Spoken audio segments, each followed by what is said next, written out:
এই যে আমার তুতুন পাখি এখন কোলে উঠবে তাই কান্না করতেছিল। কোলে নেওয়ার সাথে সাথে কান্না থেমে গেছে।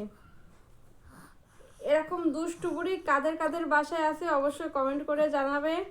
দেখি কাদের বাসায় এরকম দুষ্টু বুড়ি রয়েছে, আর কার দুষ্টু বুড়ি কতটা দুষ্টুমি করে অবশ্যই কমেন্টে জানিও। এই যে আমাদের দুষ্টু বুড়ি।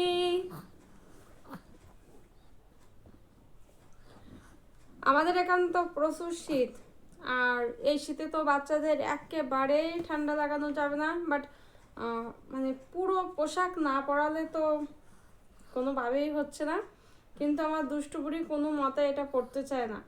এই যে সোয়েটার, এর ভিতরে একটা সোয়েটার ছিল, এটা পরালে সে কান্নাকাটি করে, পরতে চায় না। এখন কোনো রকম তো পরায় রাখতে হবে, পায়ে মোজা দিয়ে রাখছি। আমাদের দুষ্টু বুড়ি, দুষ্টু বুড়ি। আপনাদের এলাকায় কেমন শীত অবশ্যই কমেন্ট করে জানাবেন।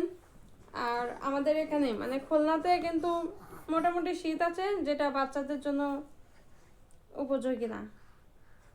দেখ এটা ঠিক করে দিই। আমাদের দুষ্টু বুড়িটা সারাক্ষণ গালে হাত দিয়ে রাখার চেষ্টা করে, যদিও আমি বাধা দিই, আর বাধা দিলে তো খুবই রাগ করে।